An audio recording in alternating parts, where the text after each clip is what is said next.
what do you mean when you say America won't stay together? What does that mean? Civil war, question mark. Is that what you were talking about? I mean, we won't be one country. I mean, we might break up into three or four countries or six or seven countries. Look, I don't know what it looks like, and I don't want it to happen. All I'm saying is we've been in this place for a while. It's gotten a lot worse. And I'll bet you if you polled the American people right now, should America stay together as one country or break up and be like the EU and be a bunch of different countries? I don't know how many Americans would say it's time for a divorce. I don't know. The death of MAGA influencer Charlie Kirk has sparked a powerful and often conflicting range of reactions, from mourning to bitter recrimination, highlighting the chasm in the political landscape in the US. Well, let's hear now from Joe Walsh, who's a former Republican congressman who's recently switched to the Democrats. Good afternoon, Joe. Good to be with you. Well, thanks very much for joining us. It's obviously a very febrile time in America at the moment. And, we heard in that clip just there from the governor, that the suspected killer's feelings that Kirk was spreading hate. Let's just start with that point then. How divisive was Kirk, and how divided is the nation of America? We're at each other's throats. And as I've said many times before, I don't know if this 249-year-old experiment in democracy can stay together. I mean, think about how dangerously divided we are. A horrible act of political violence, an assassination of a private citizen 2 days ago, and the president of the United States. And I know it's dangerous because he's humanly incapable of uniting anything. But Donald Trump, right, instead of bringing the country together, instead of saying everybody stop, everybody stand down, political violence is never acceptable no matter where it comes from. Stop this. Instead of saying that, Donald Trump gets in front of cameras like he did again this morning and attacks half the country and attacks the left. So we're a nation at each other's throats. We're going to have to hang on for the next 3.5 years because we have the most divisive political figure this country's ever had in the White House right now. So it's a really scary time. Yeah, well, I mean, you put it very frankly, very starkly. Just going back to that interview that you quoted Donald Trump, he was asked, how could we fix the country and come back together? And he said that he basically then, as you went on to say, blamed what he called the radical left. So, yeah, exactly. He's blamed half the country. So is there anyone around at the moment who you see doing that work of trying to bring this country back together? So here we sit, right? It's like, and you aptly put it, so it's like our house is on fire. And what does the president do? He pours a bunch of gasoline on the fire. So forget about him. He's the enemy right now. My hope would be that other political figures and media figures would come together. Like, I'd love to see Republican and Democratic members of Congress get the hell out in the country and hold joint town halls together. Travel the country together, Democratic and Republican members of Congress, to model, right, how to have conversations.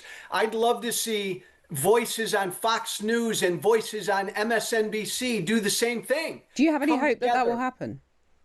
Hell no. I mean, that's so depressing. It's very depressing. This is what I would love to see happen. It won't happen. So it's up to the American people themselves to do this themselves. And it's not going to be easy, which is why things are just going to get worse. Well, I'll come back to that point in just a moment, but just picking up on what you're saying about getting out around the country and having these discussions and joining people who you don't necessarily agree with. I mean, Charlie Kirk was interested in debate. His Prove Me Wrong sessions, arguably he was listening and debating with people who fundamentally disagreed with him. Wasn't he trying to do a positive thing? No, to a degree, but not really. And I knew Charlie Kirk well. He was like a son to me. And when Trump got elected, Charlie and I went separate ways. But no, I mean, Charlie wasn't having conversations. Charlie was in front of 3,000 or 4,000 people when he was killed the other day. That's not a conversation. That's that's like a gotcha moment. That's like Charlie trying to create viral moments, right? He'd get some college student to say something crazy and Charlie would jump on him. That's not what we need. We don't need like cable news arguing with each other. We need real conversations. Charlie Kirk, who I respect and I was very close to, was a very divisive political voice. I abhorred his beliefs. But we've got to get to a place in America where you can abhor someone's beliefs, but also condemn murder and condemn political violence. And we have way too many Americans now that put those two together. And you just said a minute ago that you think it's going to get worse. I mean, how much worse can it get? Because it just looks now that political violence is a kind of daily feature of American life. What is worse than that? More political violence. And then larger acts of political violence. I mean, think about it like this. I come from the right, but the vast majority of political violence in America for the last 20 years has been from the right. Well, now we're getting a lot more acts of political violence from the left. So now it's circular. It's both sides now going at each other. There's no way this can get better without leadership. And our leadership in this country is incentivized to pull us apart. And then I just got to say this one more time. It's horribly tragic and ironic. This is the most divided this country has been since just before the Civil War.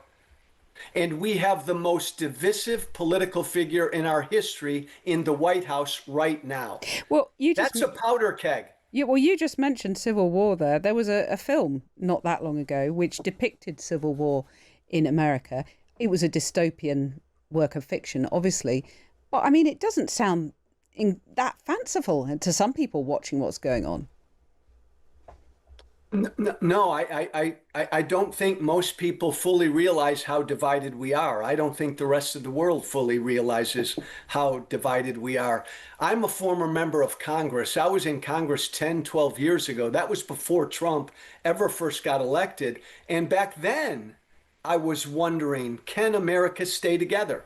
Can we keep it together? Are we like that married couple that's on the verge of a divorce? I believe that 10 to 12 years ago. And it's 10 times worse now. Well, so what's your answer to your own question there? Can you stay together? I'll give you a politician's answer. No, please don't. No, I won't. I worry that we can't. There. I worry that we cannot. Wow. I mean, that is deeply depressing. I just want just a couple of thoughts to end on, really. You talked about hanging on while Trump was in power, but the Democrats aren't getting themselves together. There's no sort of hope of, some sort of return to normality when Trump leaves office. So that's the quandary we're in. This country is dangerously divided, but we also happen to have a fascist in the White House.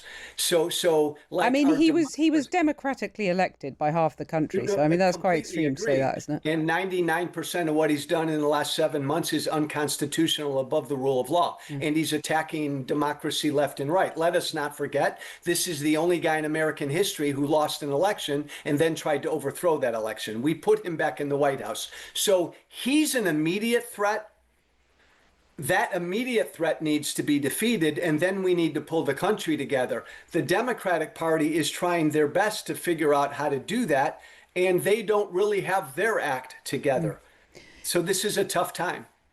I mean, two final questions. I keep thinking of other things I want to ask you. I've had quite a lot of messages in online talking about what Trump has said about the suspect, and some consternation here in the UK. What he said would prejudice a trial potentially. Are people worried about that out there? No, they should be. Look, this is part of the problem. We've normalized so much with Trump. Right. And so a lot of people just now listen to Trump and just shrug their shoulders and say that's Trump, which is a shame. But that's why a lot of people really don't believe anything he says anyways. Yeah. I'm getting a lot of messages in response to your interview. One other thing, I mean, someone talking about big tech and misinformation. Aren't you letting some off the hook. You're putting the blame on Trump here for dividing the nation. But, big tech, there's a lot of misinformation that came out in the last few days. There were Russian bots, Chinese bots. Aren't we letting them off the hook and the divisive nature of social media? Isn't that a big part of the problem here? Completely. And I'm glad somebody asked about that. And I'm always careful in what I say. Donald Trump did not create this divide. Remember, I was talking about this before Trump ever got elected.